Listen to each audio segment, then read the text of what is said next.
আসসালামু আলাইকুম। মাহবুবাস কুকিং ওয়ার্ল্ডে সবাইকে স্বাগতম জানাচ্ছি আরও একটি নতুন রেসিপি দেখার জন্য। আজকে আমি আপনাদের সঙ্গে শেয়ার করছি কোরবানি ঈদ স্পেশাল বিফ রেজালার খুব সহজ ও ঘরোয়া একটি রেসিপি। আজকের রেসিপিটা এতটাই সহজ আর সিম্পলভাবে তৈরি করেছি যে এই বিফ রেজালাটা খাওয়ার জন্য আপনাদেরকে আর কোনো বিয়ে বাড়িতে যেতে হচ্ছে না। সামনেই কোরবানি ঈদে কিন্তু চাইলে আপনারা এই খুব সহজ রেসিপিটা বাসায় তৈরি করতে পারেন। তাহলে চলুন আজকের পুরো রেসিপিটা দেখে নিই। এর জন্য প্রথমে এখানে আমি একটি পাত্র নিয়ে নিয়েছি। তারপর সেখানে দিয়ে দিয়েছি 1 কেজি পরিমাণ গরুর মাংস। এখানে আমি হাড্ডি চর্বি সহ গরুর মাংসটি নিয়ে নিয়েছি আর মাংসগুলোকে রেগুলার কাট করে কেটে খুব ভালোভাবে ধুয়ে নিয়েছি।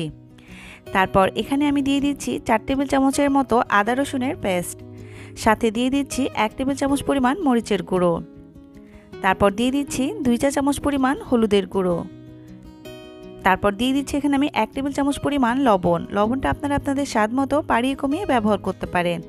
তারপরে দিয়ে দিচ্ছি 2 চা চামচ পরিমাণ ধনিয়ার গুঁড়ো, 2 চা চামচ পরিমাণ জিরার গুঁড়ো, সাথে দিয়ে দিচ্ছি এখানে আমি 4টির মতো সবুজ এলাচ, তারপর দিয়ে দিচ্ছি 2টি দারচিনি, আর সাথে আরও দিয়ে দিচ্ছি 2টি তেজপাতা। এবারে তেজপাতা দুটিকে আমি খুব ভালোভাবে মাঝখান থেকে ছিঁড়ে নিয়ে দিয়ে দিচ্ছি। তারপর এখানে আমি দিয়ে দিচ্ছি 4টির মতো কাঁচামরিচ। তারপর এখানে আমি অ্যাড করে দিচ্ছি 1 কাপের মতো পেঁয়াজ কুচি, সাথে এখানে আমি দিয়ে দিচ্ছি হাফ কাপের মতো রান্নার রেগুলার তেল। এবারে সবগুলো উপকরণ হাত দিয়ে খুব ভালোভাবে মাখিয়ে নিতে হবে। চেষ্টা করবেন হাত দিয়ে খুব ভালোভাবে মাখিয়ে নেওয়ার। আর দেখে নিশ্চয়ই বুঝতে পেরেছেন কতটা কম উপকরণ ব্যবহার করেছি। দেখুন খুব ভালোভাবে মাখিয়ে নেওয়া হয়ে গেছে। এবার পাত্রটিকে সরাসরি চুলায় বসিয়ে দিচ্ছি। দেখুন পাত্রটিকে চুলায় বসিয়ে দেওয়া হয়ে গেছে।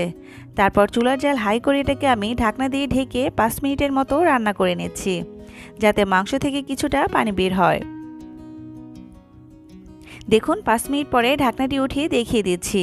দেখে নিশ্চয়ই বুঝতে পারছেন মাংস থেকে কিন্তু পানি ছাড়া শুরু হয়ে গেছে। এ পর্যায়ে আবারও সব কিছু খুব ভালোভাবে নেড়েচেড়ে মিশিয়ে নিচ্ছি।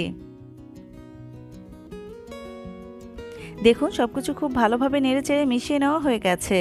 আর চুলা জাল হাই রেখে আবারও ঢাকনা দিয়ে ঢেকে আমি 5 মিনিটের মতো রান্না করে নিচ্ছি।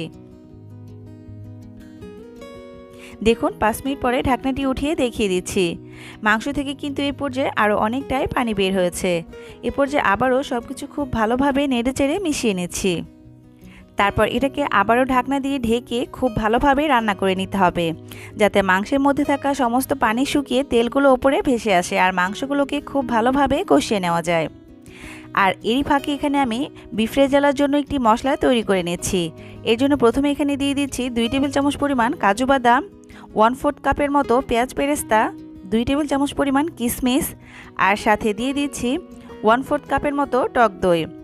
তারপর এখানে আমি নিয়ে নিয়েছি কিছু মশলা, হাফ চা চামচের মতো জয়ত্রী নিয়ে নিয়েছি, তারপর 1/4 চা চামচের মতো জয়ফল নিয়ে নিয়েছি, আর এখানে নিয়ে নিয়েছি আমি 1টির মতো কালো এলাচ। এবার এই সবগুলোকে খুব ভালোভাবে ব্লেন্ড করে নিতে হবে। ব্লেন্ড করার সুবিধার্থে এখানে আমি সামান্য একটু পরিমাণে পানি দিয়ে দিচ্ছি। তারপর খুব ভালোভাবে এগুলোকে ব্লেন্ড করে নিয়েছি। দেখুন দেখেই নিশ্চয়ই বুঝতে পেরেছেন। আর এরই মধ্যে কিন্তু মাংসগুলোকে খুব ভালোভাবে কষিয়ে নেওয়া হয়ে গেছে আর মাংস থেকেও কিন্তু অনেকটা তেল ছেড়ে দিয়েছে। দেখে নিশ্চয়ই বুঝতে পারছেন। আর মাংসের কালারটাও কিন্তু অনেকটাই চেঞ্জ হয়ে এসেছে। এ পর্যায়ে সব কিছুকে খুব ভালোভাবে আবারও নেড়েচেড়ে মিশিয়ে নিচ্ছি।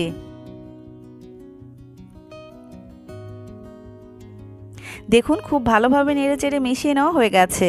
এ পর্যায়ে বিফ রেজালা তৈরি করার সময় মাংসগুলোকে যত ভালোভাবে কষিয়ে নেওয়া যাবে বিফ রেজালার টেস্ট কিন্তু তত ভালো আসবে। আর এবার আমি এখানে দিয়ে দিচ্ছি ব্লেন্ড করে রাখা মশলাগুলো। সবগুলো মশলা দিয়ে খুব ভালোভাবে আবারও নেড়েচেড়ে মিশিয়ে নিতে হবে। তারপর আবারও এই বিফ রেজালাটাকে খুব ভালোভাবে কষিয়ে নিতে হবে।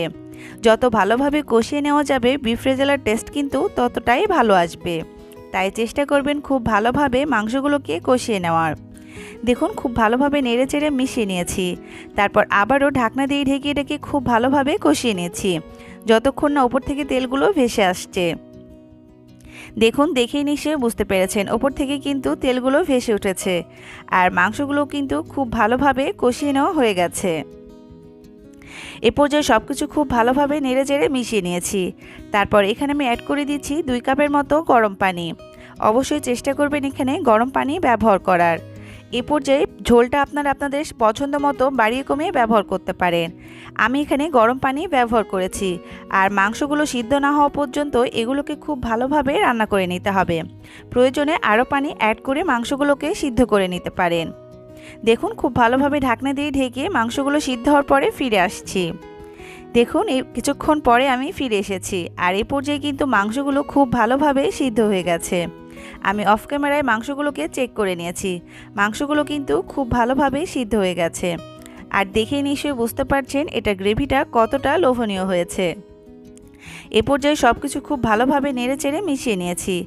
তারপর এখানে আমি অ্যাড করে দিচ্ছি 1/2 চা চামচ পরিমাণ ভাজা জিরার গুঁড়ো।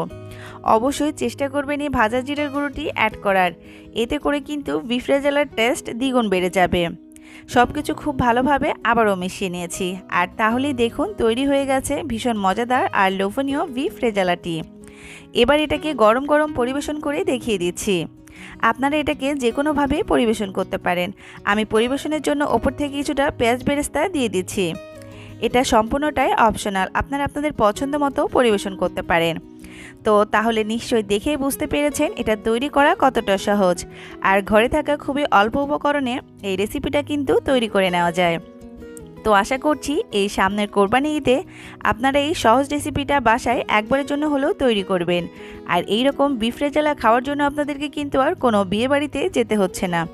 বাসায় খুব সহজে এই বিফ রেজালাটি তৈরি করতে পারবেন। আজকের মতো এখানেই বিদায় নিচ্ছি। আশা করছি আমার আজকের এই রেসিপিটা আপনাদের কাছে অনেক অনেক বেশি ভালো লেগেছে। সুস্থ থাকবেন, ভালো থাকবেন, আমাদের জন্য দোয়া করবেন। আল্লাহ হাফিজ।